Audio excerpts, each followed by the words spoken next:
Au commissariat, l'atmosphère avait cette densité particulière des moments où une vérité vient d'émerger sans pour autant tout résoudre. Dans la salle d'interrogatoire, Catherine Lemierre affichait une maîtrise presque insolente. Elle ne se présentait ni comme une femme inquiète, ni comme une accusée fragilisée par les révélations de Roxane Vanier. Elle semblait au contraire solidement ancrée dans son rôle, consciente que la moindre faille pourrait être exploitée. Face à elle, Bernier adoptait une posture plus effacée, le regard fuyant, comme s'il acceptait par avance d'endosser le poids d'une faute qu'il ne chercherait pas à partager. Lorsque l'enregistrement de Roxane fut diffusé, la pièce sembla se refermer sur elle-même. La jeune femme y confessait l'installation du micro chez Lucie Lecoeur, évoquait les pressions subies et la spirale qui l'avait conduite au pire. Chaque mot renforçait l'idée d'un système organisé, d'une manipulation plus vaste que le simple geste d'un exécutant isolé. Pourtant, Catherine resta immobile. Elle écouta sans interrompre, sans protester, sans même afficher l'indignation spontanée qu'on aurait pu attendre. Elle laissa le silence s'installer après la dernière phrase, comme si elle évaluait déjà la stratégie à adopter. Sa ligne de défense fut limpide et soigneusement construite. Elle affirma n'avoir jamais validé la moindre manœuvre de chantage, insista sur le fait qu'elle désapprouvait totalement ce type de méthode et déclara être profondément choquée d'apprendre que Bernier avait pu agir ainsi.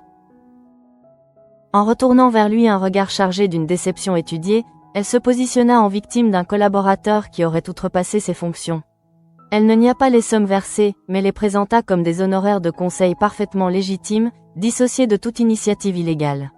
Cette cohérence apparente troublait les enquêteurs, car rien dans son discours ne semblait improvisé. Bernier, de son côté, ne tenta pas de se défendre avec vigueur. Il adopta une attitude presque soumise, acceptant implicitement d'être perçu comme l'élément déviant de l'équation. Son silence n'était pas celui d'un homme innocent révolté, mais celui d'un exécutant qui protège encore un intérêt supérieur. Cette docilité renforçait l'intuition d'Élise. Il existait un pacte tacite entre eux, une compréhension silencieuse qui dépassait le cadre d'un simple contrat professionnel. Dans le bureau voisin, une autre réalité se dessinait. Hugo annonçait à Yann que Roxane avait tout avoué et que cette confession changeait radicalement sa situation judiciaire. L'innocence de Yann ne relevait plus d'un argument de défense, mais d'un fait établi par les révélations de la principale protagoniste. Pourtant, la nouvelle ne produisit pas l'explosion de soulagement attendue. Yann demeura quelques secondes immobile, comme si son esprit devait réapprendre à fonctionner sans le poids du soupçon. Il pensa immédiatement à Johanna, convaincu que cette réhabilitation officielle pourrait réparer au moins une partie des dégâts. Hugo, plus lucide, comprenait que la justice et les sentiments obéissaient à des temporalités différentes. Il rappela à Yann qu'une décision de magistrat ne répare pas 10 mois de mensonges. L'innocence pénale n'efface ni la trahison ni l'humiliation ressentie. Cette distinction, Yann commençait à la mesurer avec angoisse. Au même moment, Johanna apprenait par Florent que la mise en examen de son mari serait probablement levée. Elle accueillit l'information avec une sobriété déconcertante. L'absence de réaction spectaculaire révélait une décision déjà prise. Elle expliqua que cela ne changeait rien à son choix de divorcer, car la question n'était plus celle de la culpabilité dans une affaire criminelle, mais celle d'un double jeu entretenu pendant des mois. Pour elle, la durée de la relation parallèle constituait une rupture plus profonde qu'une simple faute passagère. Elle demanda donc à Florent de préparer une convention de divorce, déterminée à couper définitivement les ponts.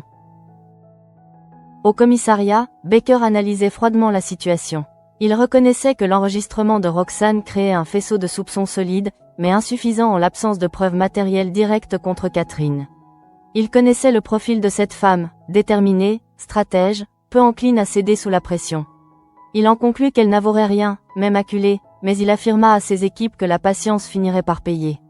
Sa certitude n'était pas fondée sur une preuve immédiate, mais sur l'idée qu'un système fondé sur la manipulation laisse toujours des traces.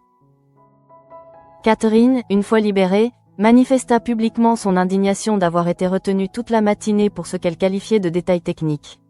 Toutefois, derrière cette colère se dissimulait une inquiétude plus stratégique. La vente immobilière en cours risquait d'être annulée pour vice de consentement, ce qui porterait atteinte à sa crédibilité d'investisseuse. Lorsqu'elle annonça à Laurine que la transaction pouvait devenir caduque, son irritation trahissait moins la perte financière que l'atteinte à son image. Sa décision de vendre les 2 autres immeubles ne fut pas seulement un réflexe d'orgueil. Elle constituait aussi une manœuvre de repositionnement. En liquidant certains actifs, elle pouvait à la fois réduire son exposition et envoyer le signal qu'elle gardait l'initiative. Derrière l'apparente fuite se cachait une tentative de contrôle. Parallèlement, Bernier échappait à la détention provisoire et ne devait s'acquitter que d'une lourde amende. Claudine estimait qu'il s'en sortait relativement bien, compte tenu de la gravité des faits évoqués. Cette issue alimentait l'impression d'un équilibre soigneusement négocié, comme si chacun avait accepté un rôle précis dans un scénario plus vaste. En marge de ces enjeux judiciaires, Dimitri tentait de trouver de l'argent par des moyens douteux avant de supplier José de lui confier un emploi, révélant une fragilité financière qui contrastait avec les stratégies sophistiquées de Catherine. Son empressement à promettre un remboursement en espèces à Claudine témoignait d'une vie gérée à court terme, à l'opposé des calculs à long terme observés ailleurs. Le dîner organisé par Alain ajouta une tension d'un autre ordre. Jeanne proposa une séance de spiritisme qui, sous couvert d'amusement, mit Elisabeth dans une position inconfortable. Lorsque la médium évoqua l'existence d'un homme attiré par elle et distinct de son mari, l'allusion troubla l'équilibre de la soirée. Elisabeth mit fin à l'expérience avec une fermeté révélatrice, elle refusait d'être exposée, même indirectement. Ce refus traduisait un besoin de garder le contrôle de son image, écho discret aux stratégies observées chez Catherine. Enfin, la confrontation entre Johanna et Yann scella une rupture plus intime.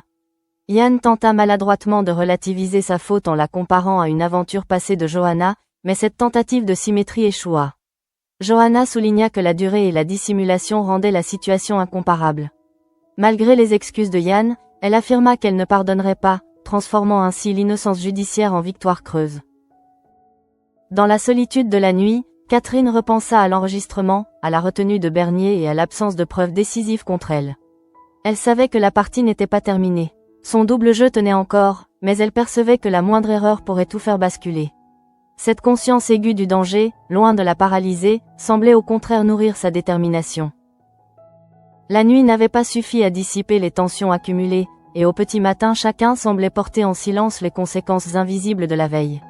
Au commissariat, Élise relisait encore une fois le procès-verbal d'audition de Catherine, consciente que la moindre incohérence pouvait constituer une brèche. Pourtant, plus elle relisait les déclarations, plus elle constatait leur cohérence interne. Catherine n'avait pas varié d'un mot. Elle avait maintenu la même version, la même indignation maîtrisée, la même posture de femme trahie par un collaborateur trop entreprenant. Cette constance rendait l'attaque difficile, car elle offrait peu de prise à la contradiction immédiate. Hakim, de son côté, s'interrogeait sur l'attitude de Bernier. Il avait accepté la responsabilité technique du micro sans chercher à impliquer directement Catherine, tout en évitant soigneusement de la disculper de façon trop appuyée. Cette position intermédiaire suggérait un équilibre fragile.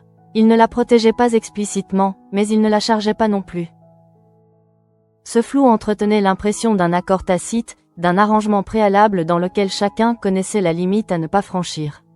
Baker partageait cette analyse, mais il savait que l'intuition ne suffisait pas à convaincre un juge. Dans le même temps, la nouvelle de l'innocence prochaine de Yann commençait à circuler dans les couloirs du palais de justice. Certains collègues lui adressaient des regards différents, moins suspicieux, mais Yann percevait dans ces changements une gêne latente. Il comprenait que la rumeur laisse toujours une trace, même lorsque la vérité finit par s'imposer. L'idée de se présenter devant Johanna avec ce statut rétabli lui paraissait presque dérisoire, tant il mesurait désormais l'écart entre la sphère judiciaire et la sphère intime. Johanna, elle, avançait dans ses démarches avec une détermination froide. En relisant les documents préparés par Florent, elle éprouvait une étrange lucidité. Chaque clause de la convention de divorce représentait un pas vers une vie débarrassée d'un doute permanent.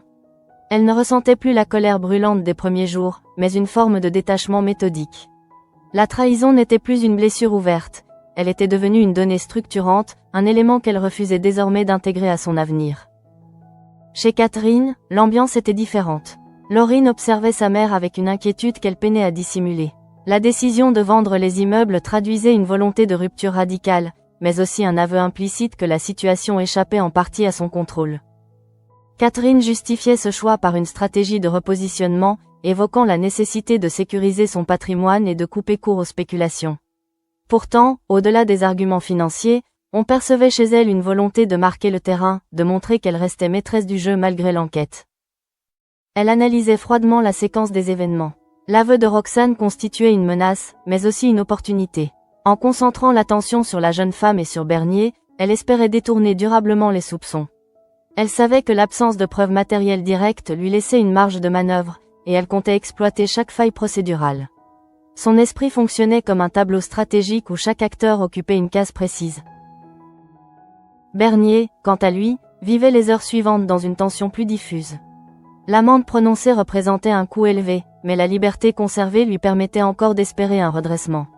Il savait cependant que son image professionnelle était irrémédiablement atteinte. Il se demandait si Catherine tiendrait sa promesse implicite de soutien, ou si son rôle d'écran sacrificiel s'arrêterait là. Cette incertitude l'empêchait de dormir, car il dépendait désormais d'une femme dont il connaissait la capacité à couper les liens sans remords. Au détour d'un couloir, Claudine croisa à nouveau Johanna. Elle tenta d'engager une conversation sur un ton plus personnel, évoquant la difficulté de séparer l'émotion de la raison dans les affaires conjugales. Johanna l'écouta poliment, mais refusa de se laisser entraîner sur le terrain de la compassion. Elle ne voulait plus qu'on lui parle de chance ou de malheur, elle voulait simplement que la situation soit réglée, juridiquement et moralement. Pendant ce temps, Dimitri s'efforçait de donner une apparence de stabilité à sa situation. L'emploi obtenu chez José représentait pour lui plus qu'un revenu provisoire, c'était la possibilité de prouver qu'il pouvait encore se réinsérer sans manipulation. Toutefois, la promesse faite à Claudine de la rembourser rapidement l'obligeait à maintenir un rythme qu'il n'était pas certain de pouvoir tenir. Sa fragilité contrastait avec la froideur calculatrice de Catherine, révélant deux manières opposées de faire face à la pression. La soirée précédente chez Alain continuait également de produire ses effets. Elisabeth, en repensant aux paroles de Jeanne, s'interrogeait moins sur la véracité de la prédiction que sur son impact symbolique. Elle avait perçu dans le regard de certains invités une curiosité déplacée, comme si l'allusion à un admirateur secret révélait une part d'elle qu'elle préférait garder dissimulée. Son besoin de contrôler la narration autour de sa personne la rapprochait involontairement de Catherine, bien qu'elle soit rivale sur d'autres terrains. Au commissariat, Élise ne parvenait pas à se défaire d'un sentiment d'inachevé. Elle relisait encore l'enregistrement de Roxane, tentant d'y déceler une inflexion, une hésitation qui pourrait orienter vers une pression extérieure. Elle savait que Roxane avait agi, mais elle restait persuadée que la jeune femme n'était peut-être qu'un maillon d'une chaîne plus complexe. Cette conviction alimentait sa détermination à poursuivre l'enquête, malgré les obstacles procéduraux. Yann, finalement, tenta de revoir Johanna une nouvelle fois, non pour argumenter, mais pour comprendre. Leur échange fut bref et chargé d'une tension contenue. Il exprima des regrets sans chercher à minimiser sa faute, reconnaissant que la durée de la relation parallèle avait créé une fracture profonde. Johanna maintint sa position, expliquant qu'elle ne pouvait plus vivre dans un espace où la confiance avait été méthodiquement érodée. Cette conversation, loin d'apaiser la situation, confirma que la séparation relevait désormais d'une nécessité intérieure. Catherine, observant de loin les évolutions de chacun, continuait d'avancer selon son propre calendrier. Elle contacta discrètement des intermédiaires pour accélérer les démarches de vente, cherchant à anticiper toute nouvelle mesure judiciaire. Son calme apparent masquait une vigilance accrue. Elle savait que Baker ne renoncerait pas facilement et que le moindre faux pas pourrait rouvrir le dossier avec une intensité redoublée. La journée s'acheva sans éclat spectaculaire, mais avec la sensation que chaque protagoniste avait franchi un seuil invisible. L'innocence de Yann ne rétablissait pas son couple. L'amende de Bernier ne dissipait pas les soupçons. La détermination de Catherine ne garantissait pas son impunité. Chacun avançait désormais sur un terrain instable, où les décisions prises dans l'urgence pouvaient produire des conséquences durables. Ainsi, alors que la ville retrouvait son rythme ordinaire, une tension souterraine continuait de circuler entre les différents foyers de cette affaire. Rien n'était résolu, et derrière les gestes mesurés et les discours maîtrisés, on percevait l'approche d'un affrontement plus profond. Le double jeu, pour l'instant intact, semblait prêt à entrer dans une phase plus risquée, où la moindre erreur pourrait révéler ce que tous s'efforçaient encore de dissimuler. Les jours suivants ne furent pas marqués par un événement spectaculaire, mais par une lente montée de tension qui affectait chaque protagoniste à sa manière. L'affaire semblait en suspens, comme retenue par un équilibre fragile où personne n'osait faire un mouvement trop brusque. Au commissariat, l'équipe de Baker travaillait avec une rigueur accrue, consciente que Catherine Lemierre ne commettrait aucune erreur évidente. Élise, plus déterminée que jamais, passait au crible les flux financiers liés aux honoraires versés à Bernier. Elle cherchait une incohérence, un détail comptable qui révélerait une contrepartie dissimulée. Pourtant, tout semblait structuré avec une précision presque irréprochable, comme si chaque virement avait été anticipé pour résister à l'examen le plus minutieux. Hakim s'intéressait de son côté à la chronologie exacte des échanges entre Catherine et Bernier. Il tentait de reconstituer les moments clés, les appels, les rendez-vous, les décisions stratégiques prises dans l'ombre. Plus il avançait, plus il percevait une coordination implicite. Toutefois, cette impression demeurait insuffisante pour bâtir une accusation formelle. Baker, conscient de l'impasse provisoire, encourageait ses équipes à ne pas relâcher la pression. Il savait que certaines affaires se fissurent non pas sous l'effet d'un coup décisif, mais par accumulation patiente. Chez Catherine, l'agitation extérieure contrastait avec une apparente sérénité.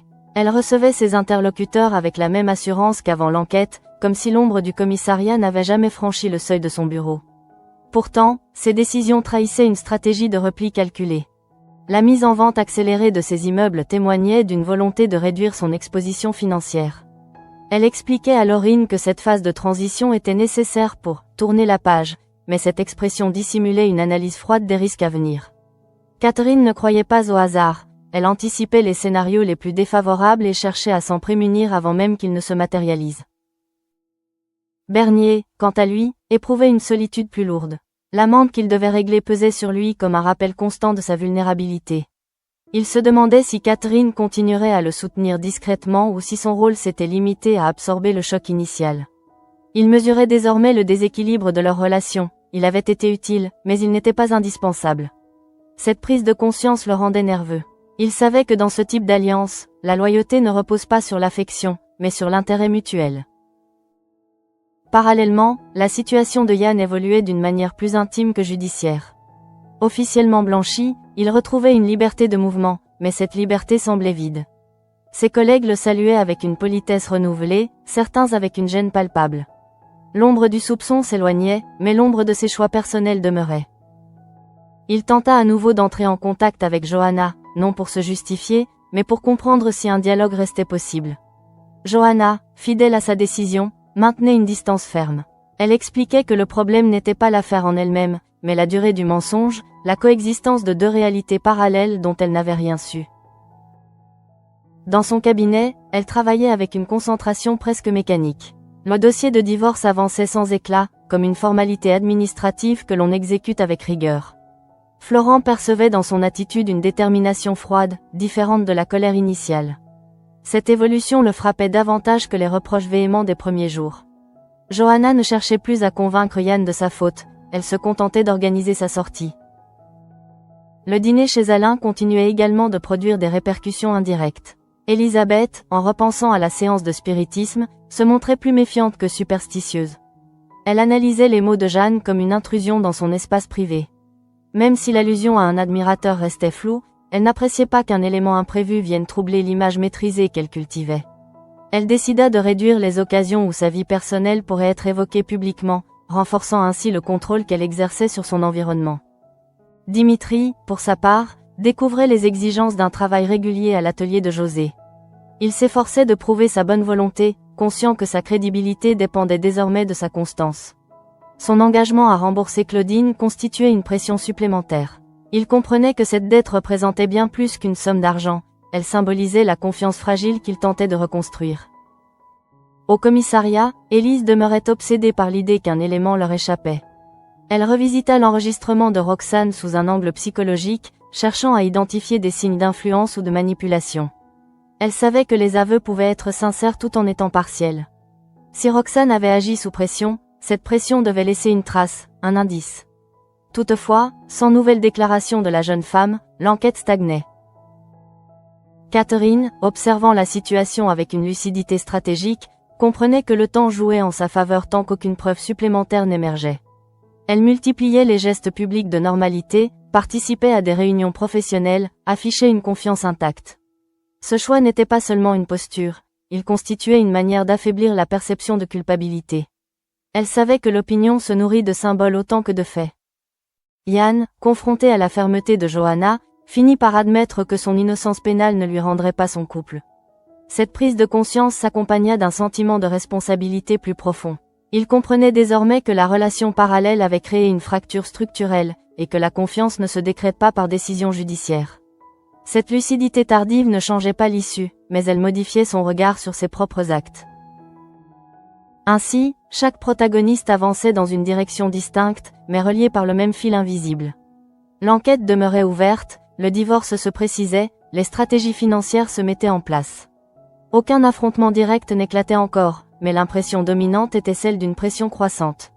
Le double jeu de Catherine tenait toujours, mais il exigeait une vigilance constante. La moindre erreur pourrait transformer l'équilibre fragile en chute brutale. La situation semblait donc stabilisée en surface, mais sous cette apparente accalmie se préparait un déplacement plus profond. Les décisions prises dans ces jours de transition n'étaient pas spectaculaires, mais elles redessinaient progressivement les rapports de force. Et dans cet espace suspendu entre vérité révélée et vérité prouvée, chacun se préparait, consciemment ou non, à la prochaine étape. Les jours qui suivirent confirmèrent que l'affaire ne se résoudrait ni par une confrontation brutale ni par un aveu inattendu, mais par une lente érosion des certitudes. Au commissariat, Baker insistait sur la nécessité de maintenir la pression sans précipitation. Il connaissait les profils comme celui de Catherine Lemierre, des personnalités qui ne cèdent ni à la panique ni à l'improvisation, mais qui peuvent se trahir dans la durée, à force de multiplier les ajustements défensifs. Élise partageait cette analyse, bien qu'elle ressentît une frustration croissante face à l'absence d'avancées tangibles. Chaque piste explorée semblait se refermer proprement, comme si quelqu'un avait anticipé les angles d'attaque. Hakim entreprit de revoir l'environnement professionnel de Bernier. Il s'intéressa à ses anciens contrats, à ses méthodes de travail, aux éventuels précédents où des pratiques contestables auraient pu émerger. Il cherchait à établir un pattern, une habitude, qui permettrait de démontrer que l'installation du micro ne relevait pas d'une initiative isolée. Pourtant, rien de suffisamment solide n'apparaissait. Bernier avait toujours opéré à la limite de la légalité, sans jamais la franchir de manière évidente. Cette ligne de crête rendait l'accusation délicate. Chez Catherine, l'accélération des ventes immobilières produisait des effets visibles. Les négociations se succédaient à un rythme inhabituel. Elle affichait une efficacité redoublée, comme si l'urgence était devenue un moteur. Laurine observait ses manœuvres avec un mélange d'admiration et d'inquiétude. Elle percevait que sa mère ne reculait pas, mais qu'elle consolidait sa position en prévision d'une éventuelle tempête. Catherine lui expliqua que se délester d'actifs pouvait aussi être un moyen de se libérer d'un environnement devenu toxique. Toutefois, derrière cette rationalisation, on devinait une volonté de réduire les points d'attaque potentiels. Bernier, isolé, commençait à ressentir les conséquences sociales de l'affaire. Certains contacts professionnels prenaient leur distance, d'autres adoptaient une prudence nouvelle. Il mesurait combien sa réputation constituait son principal capital, et combien celui-ci avait été fragilisé. Cette mise à l'écart progressive l'inquiétait davantage que l'amende elle-même. Il se demandait si Catherine accepterait encore d'être associée publiquement à lui, ou si leur collaboration serait désormais cantonnée à l'ombre. Du côté de Yann, la réalité du divorce prenait une dimension plus concrète. Les échanges avec Johanna devenaient strictement logistiques. Ils évoquaient la répartition des biens, les délais administratifs, sans jamais aborder ce qui avait réellement conduit à la rupture. Cette absence de débat émotionnel frappait Yann plus que des reproches répétés. Il comprenait que Johanna avait déjà franchi un seuil intérieur irréversible.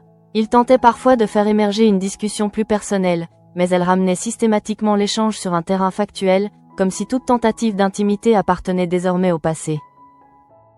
Johanna, quant à elle, avançait avec une discipline presque clinique. Elle se surprenait à ressentir moins de colère qu'auparavant. Ce détachement ne signifiait pas l'indifférence, mais la prise de conscience que s'accrocher à la douleur prolongerait inutilement la dépendance affective. Elle reconstruisait son quotidien autour de repères stables, multipliant les heures de travail pour éviter les zones de vide où les souvenirs pouvaient s'imposer. Parallèlement, la soirée de spiritisme continuait d'avoir des répercussions subtiles chez Elisabeth. Elle n'évoquait plus directement l'incident, mais elle avait modifié certains comportements. Elle se montrait plus attentive aux regards, plus vigilante dans ses échanges publics. Cette sensibilité accrue révélait que l'allusion faite par Jeanne avait touché un point sensible, même si elle refusait de l'admettre. Alain, de son côté, percevait ce changement sans en saisir pleinement la cause. Il tentait de maintenir une légèreté relationnelle, mais l'équilibre paraissait moins spontané. Dimitri poursuivait son travail chez José avec une application visible. Il comprenait que la régularité constituait sa meilleure défense contre les soupçons. Toutefois, la pression financière demeurait. Chaque journée travaillée représentait un pas vers le remboursement promis à Claudine, mais aussi un rappel de sa situation précaire. Cette tension intérieure contrastait avec l'image qu'il s'efforçait de projeter. Au commissariat, Élise décida d'approfondir l'analyse psychologique de Roxane.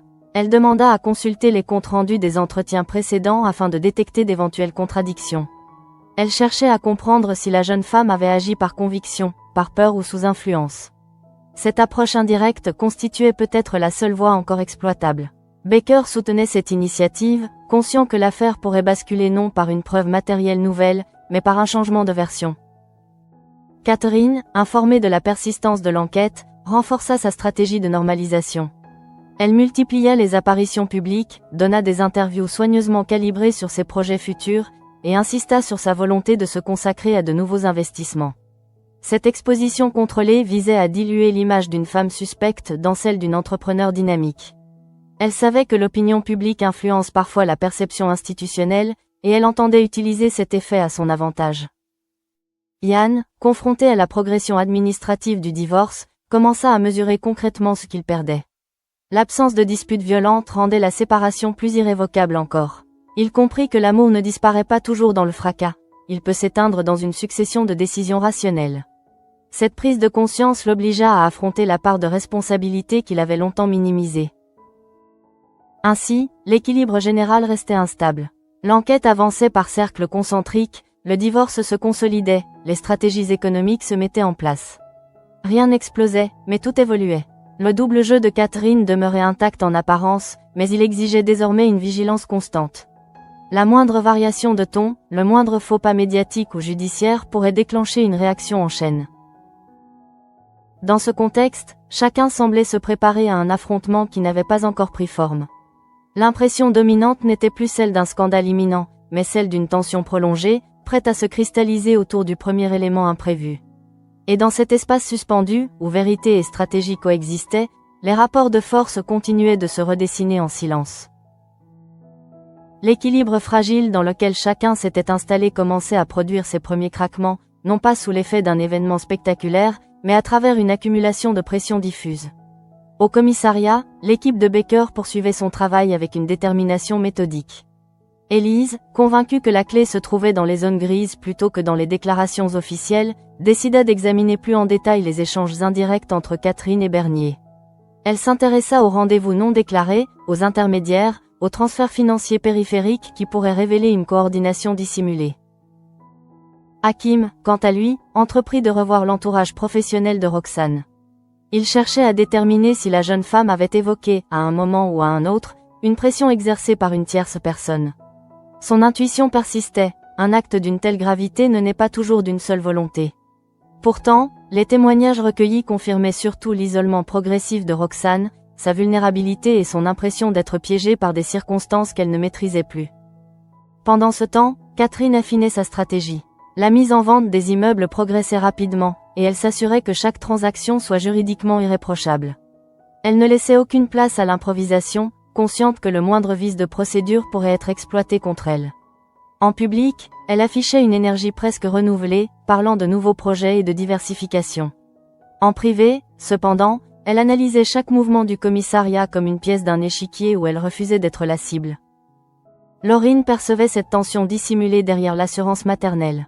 Elle comprenait que sa mère jouait un rôle permanent, même dans l'intimité. Cette prise de conscience la troublait, car elle révélait une facette plus froide de Catherine, prête à sacrifier des alliances si cela garantissait sa survie. Laurine oscillait entre admiration pour cette force et inquiétude face à son coût humain. Bernier, de son côté, ressentait plus vivement l'usure psychologique de la situation. La perspective de payer une amende conséquente l'obligeait à réorganiser ses finances, mais c'était surtout l'isolement relationnel qui le fragilisait. Certains partenaires se détournaient, d'autres adoptaient une distance prudente. Il se demandait si Catherine continuerait à le considérer comme un allié utile ou si, une fois la tempête passée, elle le laisserait affronter seule les conséquences. Cette incertitude nourrissait en lui une inquiétude nouvelle. Chez Johanna, la progression du divorce produisait une forme de soulagement discret. Chaque document signé représentait un pas supplémentaire vers une stabilité retrouvée. Elle évitait soigneusement les discussions émotionnelles avec Ian, consciente que replonger dans l'analyse des sentiments risquerait d'ouvrir des blessures encore sensibles. Elle préférait s'appuyer sur la clarté juridique, sur des décisions concrètes qui matérialisaient sa volonté d'avancer. Ian, confronté à cette détermination, traversait une phase de lucidité douloureuse. Il réalisait que son innocence dans l'affaire criminelle ne compensait en rien la fracture intime qu'il avait provoquée. Il tentait parfois de s'expliquer, non pour minimiser ses actes, mais pour exprimer un regret sincère. Toutefois, il percevait que ces explications arrivaient trop tard, comme des réponses à des questions que Johanna ne posait plus. Dans un autre registre, Elisabeth continuait de réfléchir aux implications symboliques de la séance de spiritisme. Elle n'accordait aucun crédit aux prédictions de Jeanne, mais elle restait sensible à l'effet produit sur les invités. Elle renforça sa vigilance quant à son image publique, évitant toute situation susceptible d'alimenter des spéculations. Cette prudence accrue révélait combien elle attachait d'importance au contrôle de sa réputation. Dimitri, appliqué dans son nouveau travail, mesurait chaque jour l'effort nécessaire pour maintenir une trajectoire stable. Il comprenait que la confiance se reconstruit lentement et qu'un seul faux pas pourrait anéantir les progrès accomplis. Sa promesse de remboursement à Claudine constituait un objectif concret qui structurait ses journées, mais aussi une pression constante. Au commissariat, Élise décida finalement de solliciter un nouvel entretien avec Roxane, espérant que le recul lui permettrait d'éclairer certains points restés flous. Elle voulait comprendre non seulement les faits, mais aussi les motivations profondes. Si une influence extérieure avait existé, elle devait transparaître dans le récit. Baker approuva cette initiative, conscient que l'enquête devait évoluer vers une dimension plus psychologique. Catherine, informée de cette démarche, redoubla de vigilance. Elle savait que la fragilité humaine constitue parfois la faille la plus imprévisible. Elle s'interrogeait sur la solidité de Roxane, sur sa capacité à maintenir une version stable. Cette incertitude la poussait à consolider ses propres positions, à anticiper chaque scénario possible. Elle ne se sentait pas encore menacée directement, mais elle percevait que l'affaire pouvait basculer si un élément inattendu surgissait. Ainsi, la situation générale demeurait tendue, mais sans explosion immédiate. Les lignes se durcissaient progressivement. L'enquête se déplaçait vers des zones plus sensibles, le divorce approchait de sa conclusion, les stratégies financières se finalisaient. Le double jeu de Catherine tenait toujours, mais il reposait désormais sur une série d'équilibres instables. Dans cette configuration, chacun avançait avec prudence, conscient que la moindre variation pouvait déclencher une réaction en chaîne. L'attention ne provenait plus d'un scandale ouvert, mais de l'attente d'un événement capable de reconfigurer l'ensemble. Et derrière les apparences maîtrisées, on sentait que cette attente ne pourrait pas durer indéfiniment. La situation atteignait désormais un point de saturation silencieuse où chaque protagoniste semblait agir avec une vigilance accrue, comme si tous pressentaient qu'un basculement était imminent. Au commissariat, le nouvel entretien avec Roxane marqua un tournant discret mais significatif. Élise adopta une approche moins frontale, privilégiant l'écoute aux accusations directes. Elle chercha à comprendre le contexte émotionnel dans lequel la jeune femme avait pris ses décisions, espérant qu'un détail négligé émergerait naturellement. Roxane, fatiguée par les répétitions, confirma ses aveux sans variation notable. Toutefois, lorsqu'Élise évoqua la période précédant l'installation du micro, un léger flottement apparut. La jeune femme expliqua qu'elle se sentait sous pression, surveillée, évaluée en permanence. Elle ne désigna personne explicitement, mais la description d'un climat oppressant suggérait qu'elle n'avait pas agi dans un vide relationnel. Élise nota ce glissement, consciente que ce type d'indice, bien que subtil, pouvait orienter l'enquête vers une influence indirecte. Baker analysa ces éléments avec prudence. Il savait qu'un ressenti ne constitue pas une preuve, mais il percevait que la structure du dossier pouvait évoluer si Roxane laissait transparaître l'existence d'une dynamique de domination. L'idée que Catherine ait pu instaurer un environnement de pression sans formuler d'ordre explicite s'inscrivait dans un schéma cohérent avec son profil. Toutefois, démontrer une telle mécanique nécessitait des éléments plus tangibles. Pendant ce temps, Catherine poursuivait son repositionnement stratégique. La signature d'un compromis de vente pour l'un de ses immeubles lui permit d'afficher publiquement une réussite. Elle utilisa cet événement comme un signal de stabilité, multipliant les échanges avec des partenaires financiers pour renforcer l'image d'une entrepreneure active et confiante. En interne, elle surveillait néanmoins l'évolution de l'enquête avec une attention constante. Chaque information obtenue par ces relais informels était analysée avec précision. Laurine, témoin de cette mobilisation permanente, percevait une tension plus palpable qu'auparavant. Elle comprenait que sa mère vivait dans un état d'anticipation continue, prête à réagir à la moindre menace. Cette posture exigeait une énergie considérable, et Laurine se demandait quel en serait le coût à long terme. Elle n'osait pas interroger frontalement Catherine, mais elle ressentait la distance que cette stratégie instaurait entre elles. Bernier, confronté à la perspective d'un nouvel entretien de Roxane, éprouvait une inquiétude croissante. Il redoutait qu'un détail imprévu puisse l'exposer davantage, voire l'isoler définitivement. Son attitude restait extérieurement mesurée, mais il sentait que son rôle d'écran protecteur devenait plus fragile. Il se demanda s'il n'avait pas sous-estimé la capacité des enquêteurs à explorer les zones grises du dossier. Du côté de Johanna, la finalisation du divorce approchait. Les échanges avec Yann se limitaient désormais à des points strictement administratifs. Cette sobriété relationnelle renforçait la sensation d'irréversibilité. Johanna avait cessé d'attendre une explication qui transformerait son ressenti. Elle considérait que la décision de se séparer constituait une forme de cohérence personnelle, un moyen de préserver sa propre intégrité. Yann, quant à lui, traversait une phase d'introspection plus profonde. Il comprenait que sa responsabilité ne se mesurait pas seulement à l'acte initial, mais à la durée du mensonge entretenu. L'absence de confrontation violente avec Johanna le privait d'un exutoire, l'obligeant à affronter seul la portée de ses choix. Cette solitude intérieure constituait pour lui une épreuve plus marquante que l'enquête elle-même. Chez Elisabeth, l'incident du spiritisme continuait d'influencer subtilement ses décisions. Elle renforça le contrôle de ses apparitions publiques et limita les contextes susceptibles de susciter des interprétations ambiguës. Cette prudence accrue révélait combien la maîtrise de l'image demeure essentielle dans son univers. Alain percevait cette réserve nouvelle, sans parvenir à en identifier la cause exacte. Dimitri, engagé dans son travail, observait à distance les remous qui traversaient les autres protagonistes. Il mesurait le contraste entre les stratégies complexes de Catherine et sa propre lutte pour la stabilité quotidienne. Cette comparaison nourrissait en lui un mélange d'admiration et de prudence. Il comprenait que les alliances fondées sur l'intérêt peuvent se retourner rapidement. Au commissariat, Élise proposa d'élargir l'analyse aux communications indirectes entre Catherine et Roxane, en examinant les contextes professionnels où leurs interactions avaient pu générer une pression implicite. Baker valida cette orientation, estimant que l'affaire ne pouvait progresser qu'en explorant les dynamiques relationnelles plutôt qu'en attendant une preuve spectaculaire. Catherine, informée de cette évolution, ressentit pour la première fois une forme d'inquiétude plus concrète. Elle savait que la frontière entre influence et instigation demeure floue, mais elle comprenait aussi que l'interprétation judiciaire peut transformer une pression diffuse en responsabilité pénale.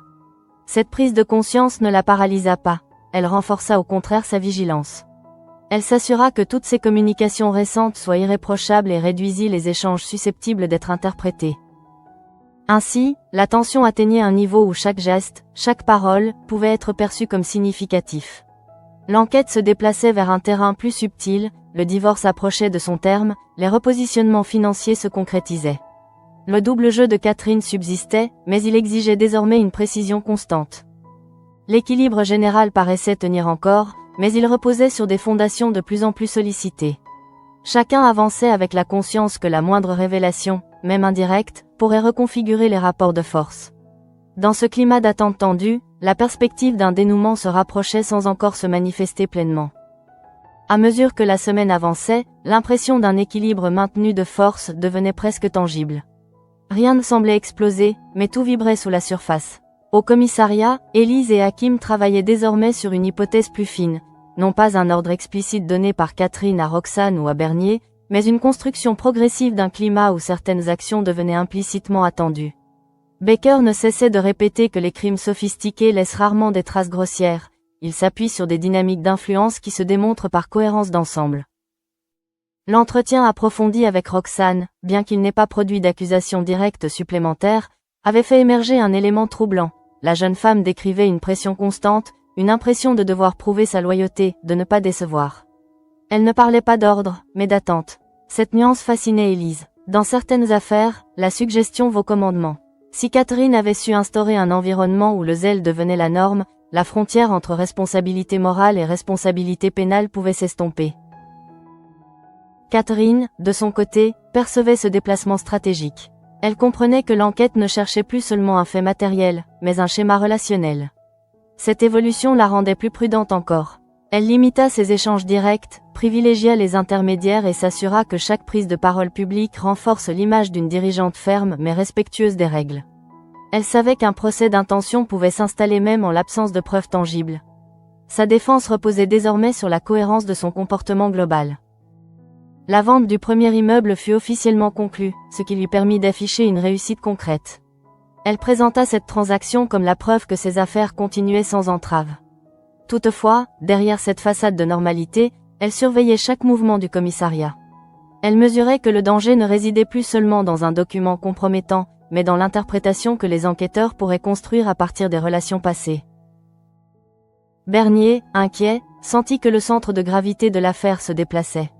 Si l'enquête s'orientait vers une démonstration d'influence, son propre rôle pourrait être requalifié. Il craignait que son silence initial ne soit interprété comme la preuve d'un pacte plus large. Cette inquiétude le poussa à envisager l'éventualité d'une stratégie personnelle de protection, même si cela signifiait s'éloigner progressivement de Catherine. Il comprenait que la loyauté absolue n'existe pas dans ce type de configuration. Du côté de Johanna et Yann, le divorce atteignit sa phase finale. Les documents furent transmis, les signatures échangées. Aucun éclat de voix, aucun drame public n'accompagna cette séparation.